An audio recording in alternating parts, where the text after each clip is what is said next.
Bonjour tout le monde, c'est reparti pour une nouvelle vidéo. Alors aujourd'hui je vous propose de travailler le Tsopan. Alors je vous montre d'abord comment on fait et après un petit exercice rigolo à essayer de faire en famille. C'est parti. Pour faire le Tsopan, je commence par m'asseoir en tailleur. Une fois que je suis en tailleur, je vais passer mon pied par-dessus le genou. Je vais bien rentrer dans la position en serrant mon genou contre moi. Et voilà, je suis dans la position qu'on appelle le Tsopan.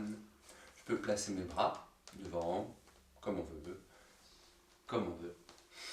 Le Tsopan. De l'autre côté, je repasse en tailleur et mon autre pied passe par-dessus le genou. Le Tsopan de l'autre côté. Je serre bien mon genou contre moi et je suis en position.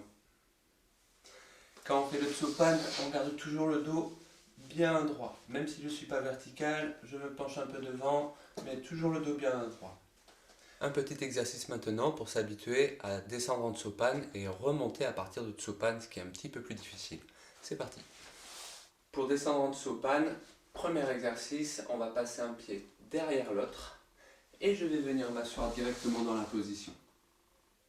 Je peux remonter, je passe mon autre pied derrière et je descends dans la position. Toujours bien droit, jamais le dos courbé. Je me tiens bien droit. On recommence une fois, je passe mon pied derrière, je descends dans la position. Je remonte, je passe le pied derrière et je redescends.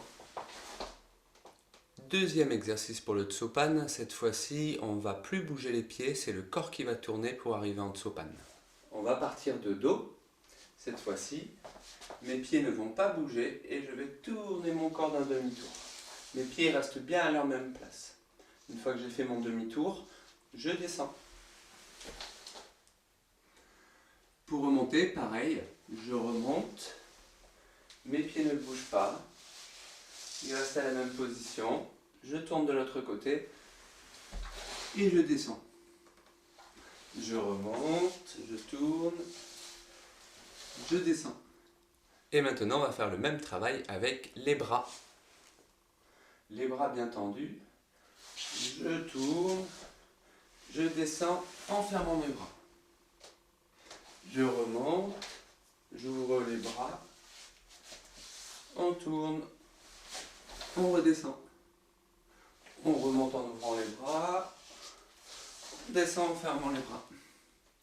On remonte en ouvrant les bras, on descend en fermant les bras. Maintenant, une petite difficulté sur le Tsopan, c'est de se relever sans céder du dos. Alors, on va voir comment se placer pour pouvoir faire ça. Là, pour la relevée du Tsopan, on va chercher à se relever sans utiliser le dos. Si j'ai les épaules droites, au moment de me relever, soit je vais tomber en arrière, soit il va falloir que je me penche vers l'avant pour me relever. Donc on va essayer d'éviter ce mouvement de pencher vers l'avant et d'utiliser le dos. Et pour ça, il va falloir avancer les épaules jusqu'au niveau des pieds. Donc, au lieu d'avoir les épaules droites, j'avance les épaules toujours en gardant mon dos droit. Et j'ai juste à pousser sur les pieds pour monter. J'avance mes épaules, je pousse sur les pieds. Donc au moment où on va descendre en Tsopan, au moment où on va arriver, les épaules seront déjà avancées. Pour s'aider, on va imaginer une ligne qui passe par les deux pieds. Mes épaules devront être au niveau de cette ligne, ici. Si mes épaules sont en arrière,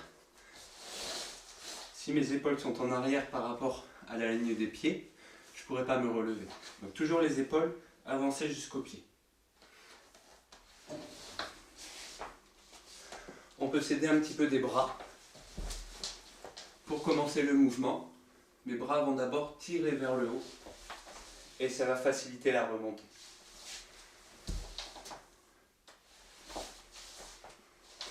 Et comme ça, on évite les mouvements de dos vers l'avant. Donc on peut enchaîner l'exercice qu'on a fait tout à l'heure en pensant bien à ses bras et ses épaules. Donc je commence en Tsopan, je me relève avec les bras et on redescend en Tsopan.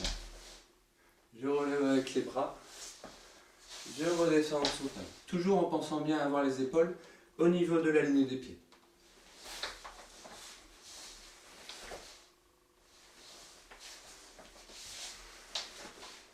Voilà pour ce nouvel exercice que tout le monde peut pratiquer, aussi bien les babies que les adultes et les intensifs. Autant se placer en dessous panne est relativement facile, par contre se relever sans céder du dos est un petit peu plus compliqué et demande pas mal d'entraînement. Donc pratiquez bien cet exercice et ça vous servira beaucoup pour vos taolu. Je vous dis à demain pour une nouvelle vidéo. Je pense une vidéo qui va changer un petit peu, qui va partir un peu sur d'autres choses. Allez, ciao!